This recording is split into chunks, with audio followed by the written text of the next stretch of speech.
Just kind of brief intro of myself. My name is Luis. That's my legal name. A lot of people know me as Yogapants. So I'm just gonna kind of go over the overall all-encompassing subject of this is safety, but I'm just gonna try and condense it to about 30 minutes, since that's about only time I got. So here goes. So safety, otherwise known as why medical professionals handle the drunk covered in poop and why you shouldn't, featuring HIPAA-approved stories, my 1,000-yard stare, and reminding myself why I love my job. So just kind of a brief table of contents. So I introduced myself. We're going to go over personal safety. You want your in this one? Sorry? Oh, I'm not muted. I can see that.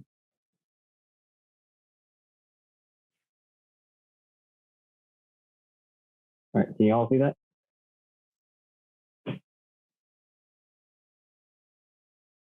Better yet, can y'all hear me?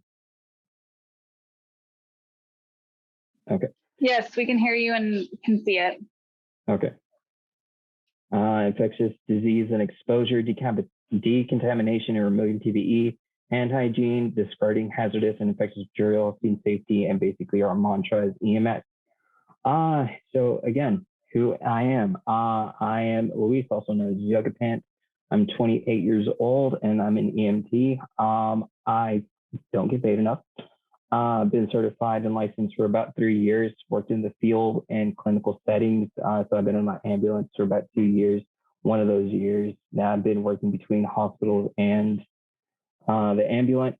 I've been doing licensed security for about 8 years as well. So safety also plays a big hand of that. I just need to let everyone know I'm not licensed to teach or instruct in any official capacity. So this is just more like of an informational setting. Speaking of, this is a non-certification, non-licensure course. All information is presented to better inform the general public about the appropriate emergency response within the broad scope of licensed personnel in the medical field. All information, techniques, and protocols that are utilized is at the discretion of the individual or group present at this time and assumes all legal responsibility and repercussions. This is not meant to replace legal aid or representation. Any legal concerns should be directed to a lawyer or for definitive answers and advice. All videos that are used are for public use and viewing via YouTube. All the original links are posted and available within the YouTube video itself by clicking the YouTube icon. The owners of the video do not endorse or support this in any way. In all cases of medical and non-medical emergencies, 911 should be contacted immediately. All right. So just kind of a brief introduction before we get into the nitty-gritty. Off-duty EMS in about 30 seconds. Medical licensed personnel are obligated to treat indiscriminately with consent at their highest capacity with the patient's safety and team safety in mind.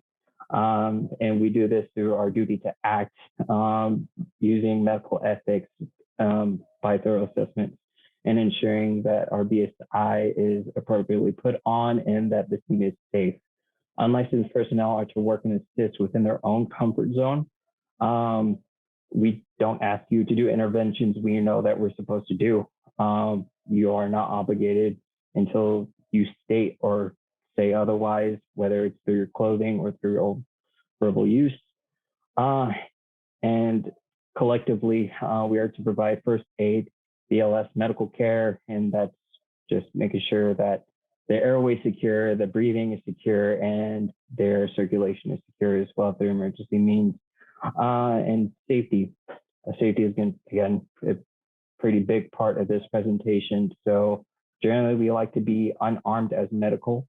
And this is to ensure the safety of ourselves and others, because if we're, I'm not exactly sure of burns, but I know majority of the time conventions, especially anime conventions that I go to, people tend to be altered on some level. They like to consume drugs and alcohol. So if they were to somehow unarm us while we are providing care, they can cause a mass casualty incident. And of course, we're obliged to provide medical confidentiality, and observe HIPAA. All right, so personal safety, this takes priority. This is to make sure that we don't become as patients. It's one of the more the unsaid rules and laws. If the scene is not safe, get away to evaluate the approach. If you get hurt, that's resources that we have to apply to you and not to our potential patients. We also want to go through teams of 2 or 3. This is to ensure personal and patient safety. One is doing treatments while the other is assisting with the treatments or looking out for potential dangers. Typically, the team is built up with a licensed personnel that is primary doing all of the assessments and doing majority of the treatment. Your second is going to be a civilian with medical first aid CPR training that's going to help with the treatment or documents.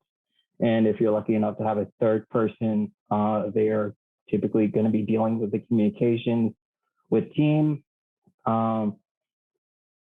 location and status to HQ via your means of communications. A lot of people use Zello, a lot of people use Discord. It just really depends on the type of organization you're working through. And of course, if we tell them to call 911, because if we tell you to call 911, it's going to be a bad day. And so mission or deployment specific equipment and personnel. This is really dependent on the type of deployment. Some of us use radios to check in with other aspects of the organizations that we're partnering up with, CBRN or chemical, biological, radiological, and nuclear defense respirators for chemical exposure or CS gas or tear gas, and body armor for a high risk of gun violence during deployments. As majority of the time, medics, we are unarmed, so sometimes there are organizations that specialize in armed or tactical escorts that offers their assistance whenever that type of situation occurs. All right, on to the next. So the essential protection, personal protection equipment or PPE. This is also more commonly known as BSI or body substance isolation. This creates the essential barrier between us and infectious diseases or infections such as HIV, TB, or corona as of recent. And these types of infectious diseases or infections can be passed on directly from the patient with certain types of exposure. Those are called direct exposures, or indirect exposures, which are handling contaminated or soil equipment or material. So the type of essential PPE are going to be medical gloves. These are typically my favorite. If you can see them, there we go. Nitrile is going to be the safer items that you're going to use for gloves because there are some people out there with latex allergies. And then there is also masks, eye protections, and long sleeves. And eye protection is just going to be your basic goggles, just like that. So whenever you are arriving to a scene, the things that you want to go ahead and do first is apply your gloves.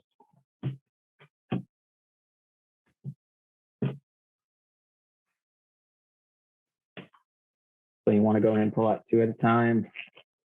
Just make sure it's a decent fit. You want to make sure that the latex or the nitrile is pulled all the way back. This is to make sure it doesn't go further up on your arm or hands or a watch if you're wearing one. Now all the PPE is to be worn to every single call or encounter. It's better to take the safest precaution and assume everyone and everything is a potential hazard or risk for infection.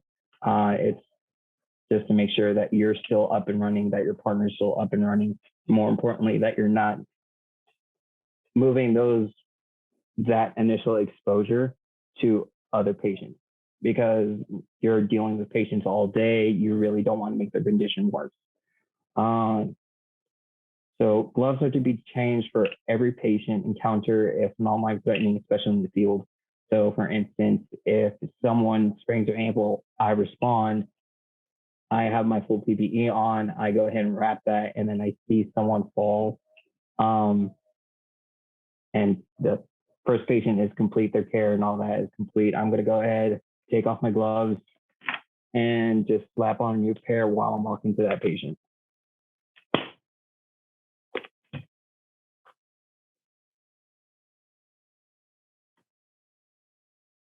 Blah, blah, blah. And masks at bare minimum should be the simple ear loop mask that you see on there, or it should be an N95. Any variation of N95 is going to be fine.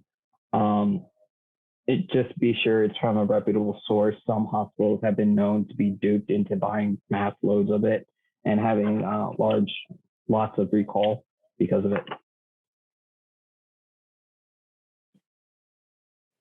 Now we're going to go over types of infections and the exposure. This video kind of goes over that.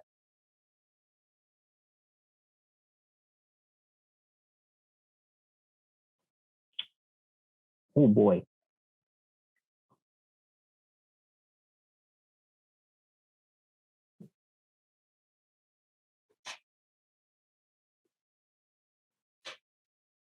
All right, let's try this. Shift that. Pathogens and infectious diseases spread? Well, first let's look at what a bloodborne pathogen is. It's a microorganism, such as a virus, that are present in human blood and can cause disease in humans. These pathogens include, but aren't limited to, hepatitis B, hepatitis C, and human immunodeficiency virus, otherwise known as HIV. Infectious disease is a disease that enters into the body through various routes that is caused by microorganisms such as bacteria, fungus, or a virus. And infectious diseases can range from mild to even life-threatening. For disease to be spread, it requires several conditions to be present that we call the chain of infection. There must be an adequate number of pathogens or disease-causing organisms. There should be a reservoir or a source that allows the pathogen to survive and multiply. In other words, blood itself. A mode of transmission from the source to the host, an entrance then through which the pathogen may enter the host, and lastly, the host has to be susceptible. In other words, they don't have an immunity to that virus or bacteria. Infection control strategies serve to prevent disease transmission by interrupting one or more links in that chain of infection. The primary source of potential bloodborne pathogens is blood and specific body fluids, like semen and vaginal secretions. Other bodily fluids may contain bloodborne pathogens, especially those visibly contaminated with blood, such as cerebral spinal fluid, which is usually found around the brain, synovial fluid, most often found around joints, pleural fluid, which lines the lungs, amniotic fluid that is in the uterus, pericardial fluid, which is around the heart, and peritoneal fluid, which is around the abdomen.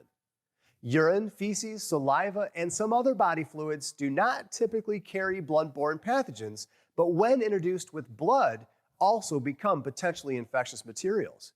However, it can be difficult to identify a body fluid or know for sure whether or not it is contaminated with blood. And in general, you should treat all body fluids as potentially contaminated with blood with the potential for carrying a bloodborne pathogens disease. So if we could be sure that we could always keep the bloodborne pathogen outside of our body, we really would never have to worry about this. But unfortunately, there's many routes that do introduce that disease into us. And the four basic modes are what we're going to discuss now. The first one is direct contact. This occurs when microorganisms are transferred from one infected person directly into another person. Examples of this would include a caregiver who has an open, uncovered wound and blood from a patient contacts the caregiver's wound. Parenteral exposure is this that comes in infected blood and then is introduced directly into your body through like a piercing wound, like maybe a needle stick or some type of sharp, jagged glass that has blood on it or metal and then jabs into your body. Indirect contact involves the transfer of an infectious agent through a contaminated object or person. An example would be a caregiver that doesn't wash his hands in between caring for someone with infected body fluids and other patients, or a person picks up a blood-covered material with his bare hands while cleaning. And then airborne transmission, which occurs when droplets or small particles that contain an infectious agent remain effective over time and distance in the air, like tuberculosis, for instance. That's a very common disease that's spread this way. Bloodborne pathogens are not typically spread in this manner. You might be wondering what the most common way that bloodborne pathogens are spread. And it's most commonly spread through sexual contact. That's the primary mode of transmission for bloodborne pathogens. The highest potential risk while providing medical or first aid care exists when a contaminated sharp object cuts or punctures the skin. A parenteral exposure is what that's called. Now, examples would include like a needle stick, injection from drug usage, a cut from broken glass or metal, or human bites. A medium potential risk exists when an infected body fluid gets into an open cut or a mucous membrane, such as in the eyes, mouths, ears, or nose. The lowest potential risk is when a contaminated object touches inflamed skin, like acne or skin abrasions. In addition to knowing how bloodborne pathogens are spread, it's just as important to know how bloodborne pathogens are not spread. Intact skin is our first line of defense against disease, and bloodborne pathogens cannot soak through normal intact skin. The Centers for Disease Control, or the CDC, states that there is no known risk from exposure to intact skin. Unlike some infectious diseases, bloodborne pathogens are not spread by casual contact, such as handshaking, hugging, doorknobs, or using the same equipment, like toilets or water fountains.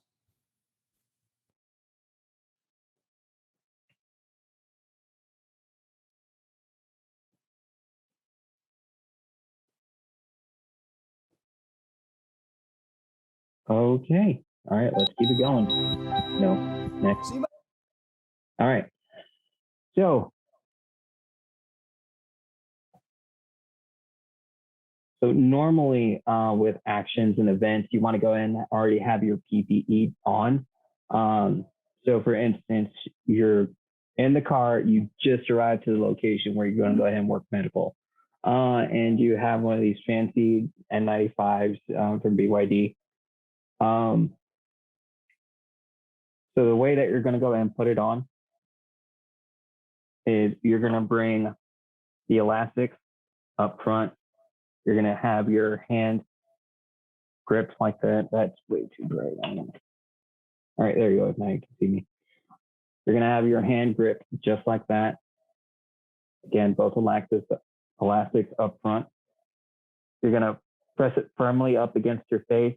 The bottom elastic is going to go over first. So you want to pull that all the way over.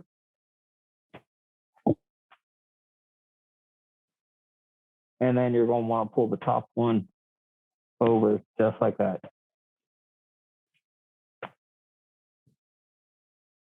Now you want to go ahead and press this metal thing right on your nose and right up against your skin. Then you're going to want to make sure that there aren't any folds that can create an open seal. To make sure that it's completely sealed and that there aren't any breaks in the seal, go ahead and press up against that. Breathe in sharply and breathe out. Did you see that depression that went into the mask? Pretty much it just means it's working now. And once that's on, you're going out throughout the day, you see a patient or you hear a call over the radio, hey, I need to go ahead and get medical over here for a potential patient. You get there. Again, you want to go ahead and just slip your hands into the gloves. Hopefully it's nitrile, hopefully it's not latex because allergies do exist.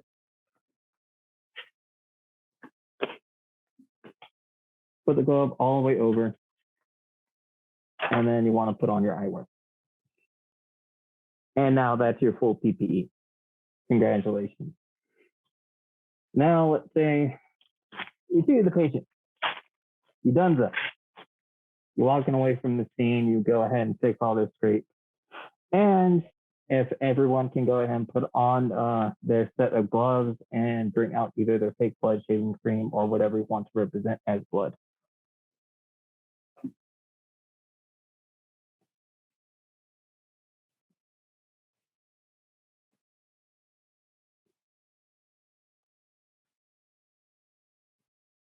More than I actually wanted.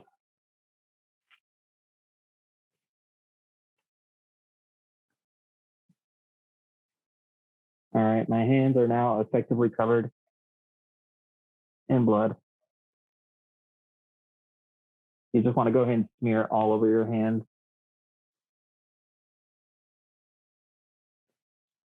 Done with the patient. This is the only thing that you use, for example.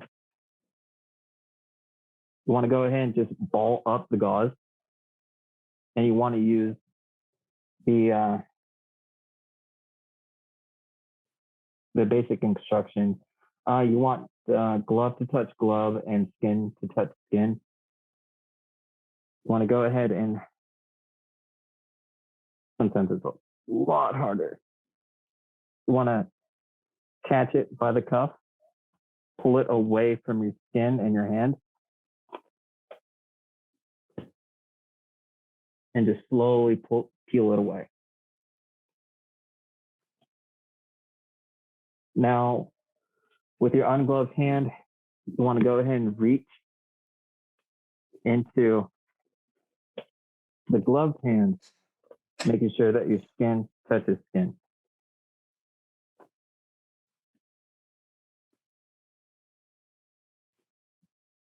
Now, your hands should not be covered in blood or whatever you use to represent blood.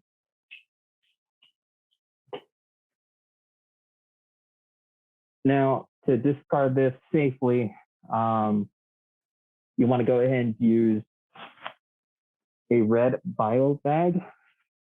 It's just a big old red bag.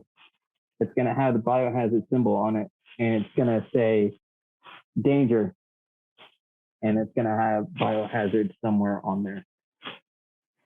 Now you just go ahead and toss that. Hopefully there are bins throughout the event that you're going to be working at. But majority of the time it's going to be at HQ. So you went ahead and tossed your gloves. Now you need to go ahead and wash your hands. We're all adults. Some people need to be reminded. So I'm just going to go ahead and show you this, the next video.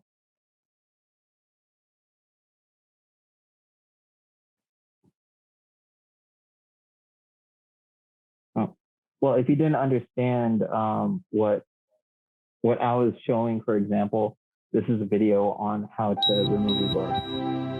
Now let's take a closer look at proper glove removal.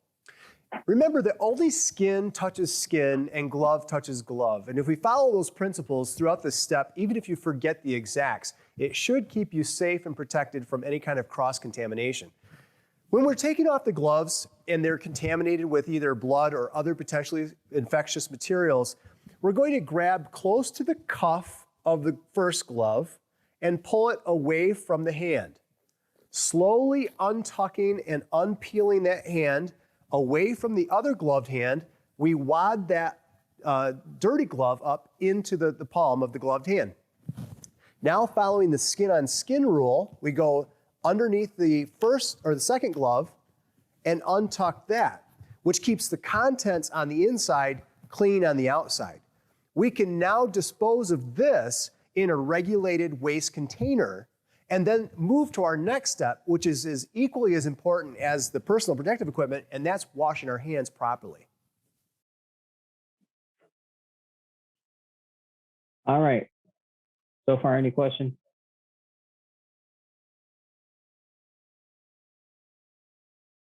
Nope. Okay.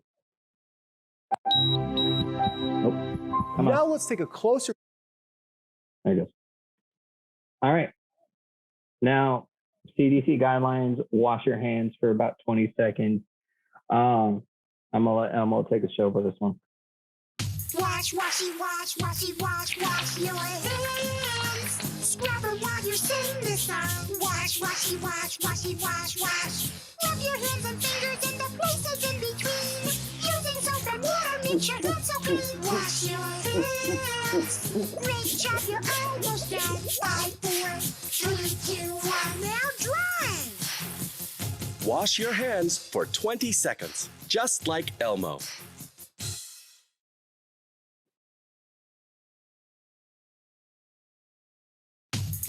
Wash, washy, wash.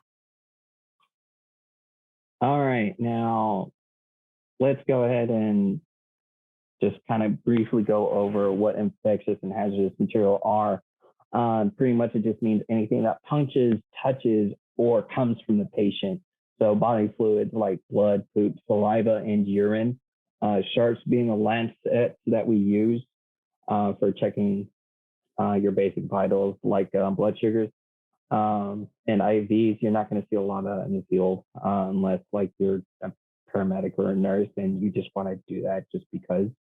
And the soft materials are going to be gloves, gauzes, towels, and tubing. Tubing isn't going to necessarily be a big thing out there unless for whatever reason there's a crazy medic that just happens to steal stuff from his station and just uses it on people. And your containers are going to be urinals and vomit bags. And those are going to be like the contaminated equipment, not the containers that contain the contaminated equipment. And going to go ahead and go over discarding hazardous material here. So you don't put it with regular trash. Regular trash goes into the landfill, and landfills typically like to leak into our natural resources like soil and waterways. So the sharps go into hard containers. They're going to be red biohazard bins. It's going to be shaped like this. Since my dad has diabetes, we get these kind of delivered to us every now and again. They're really rigid and hard. As you can tell, I can't squeeze it worth a damn. They're also going to be shaped like this as well. It has a biohazard. It's orange. It's luminescent. It looks somewhat dangerous. Again, I'm squeezing this pretty hard. It's pretty rigid. It ain't going to budge. And that's because we don't want anyone to step on it, but just squeeze it too hard and then get stuck by whatever content is in there. And that sucks because like the videos beforehand, getting stuck by a random metal object on the ambulance is fun. I haven't had that happen to myself, but I've known a few EMTs, a few paramedics from the company I used to work for that have gotten exposures like that, and they needed to go to the emergency room, get a series of shots over the course of, I think, 6 weeks or 6 months, I can't remember. But it was a series of painful shots that they had to get. The soft materials are going to go into bags, particularly the bags that I showed you earlier, big red biohazard bags. Again, like this. You could also use double thick trash bags. They're going to be the construction trash bags that you find out on construction sites in those big gray bins. And for the input, if you don't have this in hand, because I know this is big and cumbersome, you could also use the Gatorade bottles, the small ones. They're a little more flimsy, but they're not gonna stick through. I mean,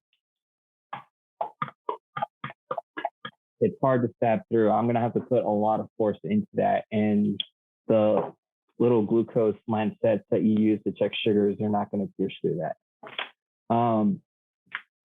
And at the end of the event, if you have a service that comes out to you, that's great. If you partnered up with a ambulance company, typically they're going to go ahead and take all that and just dispose of it at their facilities. But if you're not lucky enough to be partnered up like that, the licensed personnel that you are working with, they can dispose of it at their own facilities. Sometimes they have rooms that are just dedicated to that. Majority of the time, it's just going to be a big old bend, and they're just like, all right, that's no longer in my life. It's no longer my problem. Hey, I had a question. Go for Are it. you walking around with those red bags, and are you putting your gloves into that red bag every time, and you're just walking around with a red bag? No, so normally what I personally have, if I'm doing deployments and doing care for the field, normally I carry a separate pouch that I either line with, or I just have a pocket dedicated to like those gloves. But if it's going to be a messy patient, then I get that glove set, and I have my partner get that entire balled up glove. So I peel both of them off. I give it to my partner who has his own glove, and he does the same. So that way it's doubled. And we go directly back to HQ where we can dispose of that safely. Because if it's in our pocket, it's going to just seep into our clothes and we take it home with us, and it ain't fun. And as far for the street medics not working with a determined service, is there any order we can generally contact for biohazard disposal? That's something that I would have to research. But if you are working with any licensed personnel, again, just give it to them. They'll typically take it to their job and just dispose of it themselves. Majority of the time, if I kind of briefly looked into it myself, but as far as I'm aware, it's a paid service that you have to get at. But I think you can go to fire stations and say, I have medical waste, and sometimes they can take care of it for you, depending on how cool they are.